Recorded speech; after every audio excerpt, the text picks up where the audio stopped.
നിലമ്പൂരിൽ നിന്ന് ഇലക്ഷന്റെ റിസൾട്ട് വന്നു. റിസൾട്ട് വന്നപ്പോൾ UDF സ്ഥാനാർത്ഥി വിജയിക്കുകയാണ് ചെയ്തത്. എന്നിരുന്നാലും കഴിഞ്ഞ തവണ ബൈ ഇലക്ഷനിൽ പ്രിയങ്ക ഗാന്ധി മത്സരിച്ചപ്പോൾ പ്രിയങ്ക ഗാന്ധിക്ക് 67 വോട്ടിന് ഭൂരിപക്ഷം തന്നെ ലഭിച്ചു. എന്തുകൊണ്ടാണ് ഈ UDFന് നിയമസഭയിലേക്ക് വരുമ്പോൾ ഇത്രയും വോട്ട് കിട്ടാത്തത്? അത് പരിശോധിക്കപ്പെടേണ്ടേ? ഷിബിലി പറഞ്ഞ പോയിന്റ് വളരെ പ്രധാനപ്പെട്ടതാണ്. പക്ഷേ ലോക്സഭയിലേക്കും നിയമസഭയിലേക്കും രണ്ട് പാറ്റേണുകളിലാണ് ആളുകൾ എപ്പോഴും വോട്ട് ചെയ്തിട്ടുള്ളത്. നമ്മുടെ കയ്യിൽ ഇപ്പോൾ 2001 മുതലുള്ള കൃത്യം കാൽക്കുലേഷൻസ് ഷിബിലിയും എടുത്തിട്ടുണ്ട്. അപ്പോൾ അത് ഷിബിലി നോക്കിയാൽ അറിയാം. അതായത് LDFന് പലപ്പോഴും ഇപ്പോൾ 2004 ലോക്സഭയൊക്കെ കഴിഞ്ഞതിന് ശേഷം വലിയ തോതിൽ ലോക്സഭയിലേക്കുള്ള വോട്ട് പെർസെൻറ്റേജിൽ ഒരു ഡിക്ലൈൻ ആണ് ഉണ്ടാവുന്നത്.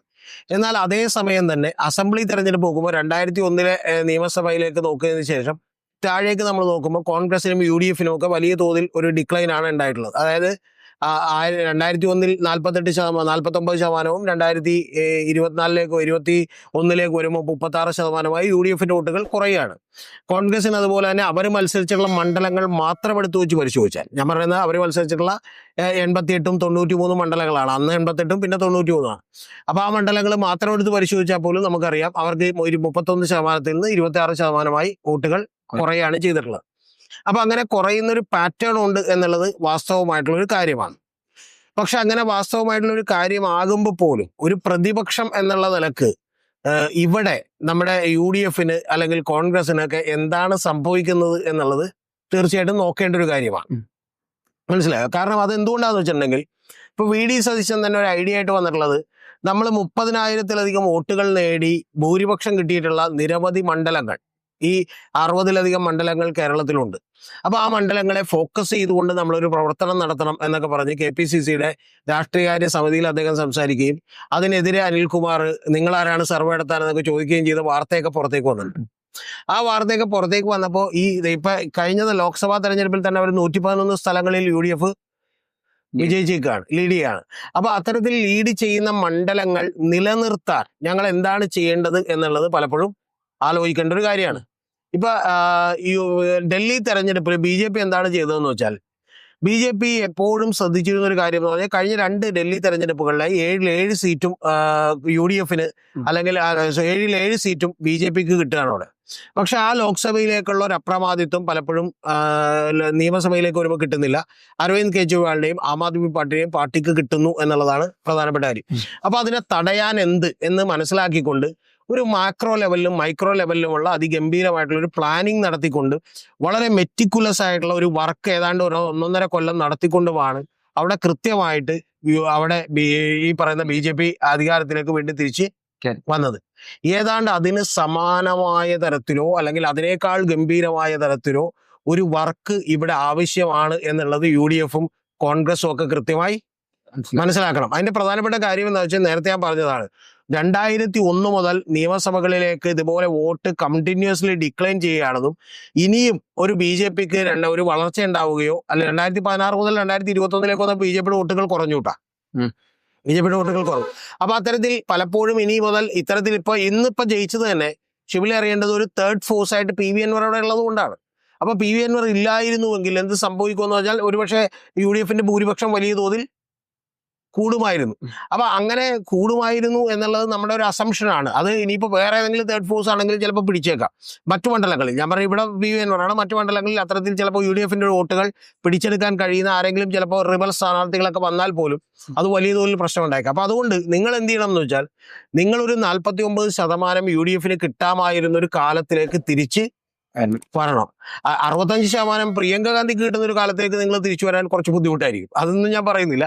പക്ഷേ നിങ്ങളൊരു 61% പുതുപ്പള്ളിയിൽ കിട്ടിയ പോലെ, ഉമ്മൻചാണ്ടി മരിച്ചപ്പോൾ നടന്ന തെരഞ്ഞെടുപ്പിൽ കിട്ടിയ പോലെ തിരിച്ചു വരാൻ നിങ്ങൾക്ക് ബുദ്ധിമുട്ടായിരിക്കും. പക്ഷേ നിങ്ങൾക്ക് വരാൻ കഴിയുന്ന അടുത്ത 1 കൊല്ലം നിങ്ങൾ പണിയെടുക്കേണ്ട ഒരു ടാർഗറ്റ് എന്ന് പറയുന്നത് 51 അല്ലെങ്കിൽ 52% തിരിച്ചു വരാനുള്ള മുന്നൊരുക്കം നിങ്ങൾ നടത്തിയില്ലെങ്കിൽ, ഇപ്പോ നിലമ്പൂരിൽ നിങ്ങൾ ജയിച്ചു എന്നുള്ളത് യാഥാർത്ഥ്യം തന്നെ. പക്ഷെ നിലമ്പൂർ പോലെ വളരെ സാധ്യതയുള്ള ഒരു UDF മണ്ഡലത്തിൽ നിങ്ങൾക്ക്, അല്ലെങ്കിൽ മുസ്ലിം ലീഗ് കോൺഗ്രസ് മണ്ഡലത്തിൽ നിങ്ങൾക്ക് ജയിച്ചു വരാൻ കഴിഞ്ഞിട്ടുണ്ടെങ്കിൽ മറ്റ് ടൈറ്റായി നിൽക്കുന്ന മണ്ഡലങ്ങളിലൊന്നും അത് സാധ്യമാവില്ല എന്ന് പറയുന്ന ഒരു തിരിച്ചറിവ് നിങ്ങൾക്ക് യഥാർത്ഥത്തിൽ വേണം.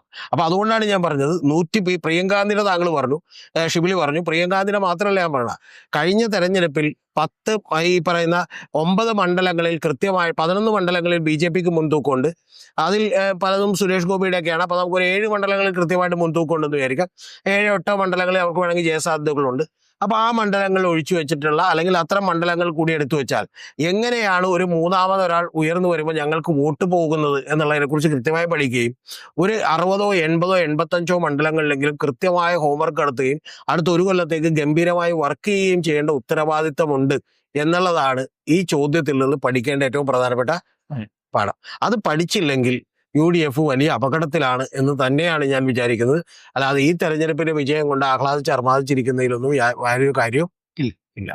സാർ, ഇന്ന് ഇതിനോടൊപ്പം തന്നെ വെള്ളാപ്പള്ളിയുടെ ഒരു പ്രസ്താവന കൂടി വന്നിട്ടുണ്ട്. അവിടെ ജയിച്ചത് മുസ്ലിം ലീഗിന്റെ വിജയമാണ് അല്ലെങ്കിൽ മുസ്ലിങ്ങളുടെ വിജയമാണെന്നുള്ള ഒരു രീതിയിൽ സാർ അതിനെങ്ങനെ കാണുന്നു? മുസ്ലിങ്ങളുടെ വിജയമാണെന്നല്ല ഷിബിലി അദ്ദേഹം പറയണം. മുസ്ലിം ലീഗ് UDFനെ ഹൈജാക്ക് ചെയ്തിരിക്കുന്നു. അത്തരത്തിൽ മുസ്ലിം ലീഗിൻ്റെ ഒരു വിജയമാണ് അവിടെ സംഭവിച്ചത് എന്നുള്ളതാണ് അദ്ദേഹം പറഞ്ഞേക്കുന്നത്. പക്ഷേ ഷിബിലി പറഞ്ഞ പോലെ ആ അർത്ഥത്തിൽ ചെറിയൊരു തോതിലുള്ള വികാരം കൂടി അദ്ദേഹം പ്രതിഫലിപ്പിച്ചിട്ടുണ്ട്. അതിൽ എന്ന് പറഞ്ഞാൽ ഇംപ്ലൈഡ് ആയിട്ട് ചില കാര്യങ്ങൾ കൂടി അതിനകത്ത് പറഞ്ഞിട്ടുണ്ട്. അതിന് പ്രധാനപ്പെട്ട കാരണം ഒന്ന്, ജമാഅത്തെ ഇസ്ലാമി പോലെയുള്ള ഒരു സംഘടനയുടെ പിന്തുണ ഇവർ സ്വീകരിച്ചത് വലിയ പ്രശ്നമാണ്. ഇപ്പോൾ അദ്ദേഹം പറയുന്നത് ഇവിടെ അത് ജമാഅത്തെ ഇസ്ലാമിയുടെ പിന്തുണ സ്വീകരിച്ചു, അപ്പോൾ ഇത്തരത്തിലുള്ള വലിയൊരു ഏകീകരണം മുസ്ലിം വോട്ട് ബാങ്കുകളിൽ ഉണ്ടായി എന്നുള്ളതാണ്. അതിന് അദ്ദേഹത്തിന് ന്യായീകരിക്കാൻ കഴിയും. കാരണം എന്താണെന്ന് വെച്ചിട്ടുണ്ടെങ്കിൽ ഇപ്പോൾ വഴിക്കടവിലാണെങ്കിലും മൂത്തടം പഞ്ചായത്തിലാണെങ്കിലും മറ്റു പല പഞ്ചായത്തിലാണെങ്കിലും ഒക്കെ അങ്ങനെയുള്ള വോട്ട് ബേസ് ഉണ്ട്. എന്ന് പറഞ്ഞാൽ മുസ്ലിം ലീഗിൻ്റെ സ്ട്രോങ് ഹോൾഡിലെല്ലാം തന്നെ വലിയ തോതിൽ വോട്ടുകൾ പിടിച്ചു നിർത്താൻ ആർക്ക് കഴിഞ്ഞിട്ടുണ്ട്? മുസ്ലിം ലീഗിന് കഴിഞ്ഞിട്ടുണ്ട്. അതിലാണ് വലിയ വിള്ളലില്ലാത്തത്. കോൺഗ്രസ് വോട്ടിലൊക്കെ ചില വിള്ളലുകൾ ഇപ്പോഴും ഉണ്ടായിട്ടുണ്ട്. വലിയ കാര്യമായിട്ടുള്ള വിള്ളൽ ഉണ്ടായിട്ടില്ല. പിന്നെ അതിനേക്കാൾ വലിയ തോതിൽ വോട്ട് വീഴ്ച LDFൽ ഉണ്ടായതുകൊണ്ടാണ് അതറിയാതെ പോകുന്നത്. പിന്നെ ഷിബിലി ഇപ്പോൾ എഴുതി വെച്ചോളൂ, ഇനി അടുത്ത വിമർശനം വരാൻ പോകുന്നത് എന്താ പറയുക, SDP വോട്ടുകൾ അവിടെ കുറഞ്ഞിട്ടുണ്ട്. അപ്പോൾ SDP കഴിഞ്ഞതിന് മുമ്പത്തെ തവണയിൽ ഒരു 4600 വോട്ടുകളിലോ അല്ലെങ്കിൽ കഴിഞ്ഞ തവണ കിട്ടിയിട്ടുള്ള ഒരു 3500 വോട്ടുകളിലേക്കോ അവർ ഇത്തവണ എത്തിയിട്ടില്ല എന്നാണ് എനിക്കറിയാൻ കഴിഞ്ഞിട്ടുള്ളത്. നമ്മൾ ഈ വീഡിയോ എടുക്കും അപ്പോൾ 2000-2500 വോട്ടുകളിൽ താഴെയാണ്. അപ്പോൾ അത്തരത്തിൽ അവരുടെ വോട്ടുകൾ കുറഞ്ഞിട്ടുണ്ടെങ്കിൽ അതെല്ലാം തന്നെ ഈ തരത്തിലുള്ള ഒരു മുസ്ലിം ഏകീകരണത്തിലേക്കും മുസ്ലിം വർഗീയ ശക്തികളെ കൂട്ടുപിടിച്ചുകൊണ്ടാണെന്നൊക്കെ പറയാൻ പറ്റുന്ന ഒരു സാഹചര്യം അവിടെ ഉണ്ട്. അതും തീർച്ചയായിട്ടും 2026 തെരഞ്ഞെടുപ്പിൽ ഒരു ആയുധമായി ഉപയോഗിക്കാൻ CPMന് കഴിയും. കഴിഞ്ഞ ലോക്സഭാ തെരഞ്ഞെടുപ്പിൽ CPMന് പറ്റിയ ഏറ്റവും വലിയ പാളിച്ച എന്ന് പറയുന്നത് പല സർവേകൾ, ഇപ്പോൾ ഹിന്ദുവിൻ്റെ പല ലോക് പോളിൻ്റെയൊക്കെ സർവേകളിൽ പോലും 42% ഈഴ വോട്ടുകൾ CPMൽ നിന്ന് ഷിഫ്റ്റ് ചെയ്ത് മറ്റേ BJPയിലേക്ക് പോയി എന്നുള്ളതുണ്ട്. അപ്പോൾ അതൊക്കെ തന്നെ തിരിച്ചു കൊണ്ടുവരാനൊക്കെ CPMനെ സഹായിക്കാൻ പോകുന്നൊരു കാര്യമായിരിക്കും അത് എന്നാണ് ഞാൻ വിചാരിക്കുന്നത്. അതുകൊണ്ടാണ് പറഞ്ഞത് ഇതൊരു അബ്സല്യൂട്ട് വിജയമായി പലപ്പോഴും നമുക്ക് എടുക്കാനോ അല്ലെങ്കിൽ അതിൻ്റെ പുറത്ത് ഈ സെമി ഫൈനൽ ജയിച്ചു കഴിഞ്ഞു ഇനി ഫൈനലിൽ നമ്മൾ ഈസിയായി ജയിക്കുമെന്ന് വിചാരിക്കാനോ കോൺഗ്രസ് തയ്യാറാകരുത് എന്നൊരു അഭ്യർത്ഥനയാണ് എനിക്കുള്ളത്. കാരണം ഇത് കൃത്യമായി വിജയങ്ങൾ പോലും CPM ഒക്കെ വിശകലനം ചെയ്യുന്ന പോലെ ആഴത്തിൽ വിശകലനം ചെയ്ത് കൃത്യമായി പഠിക്കേണ്ടതാണ്. നമ്മൾ പോലും ഇപ്പോൾ ഇത് വളരെ ഏർലി സ്റ്റേജിലാണ്. നമ്മൾ വോട്ട് മാത്രം എടുത്തിട്ടുള്ളൂ. ഓരോ പഞ്ചായത്തിൽ നിന്നും ഓരോ സ്ഥലത്തു നിന്നുള്ള കൃത്യമായിട്ട് എങ്ങനെയാണെന്നുള്ളത് നമ്മൾ എടുത്തിട്ടില്ല.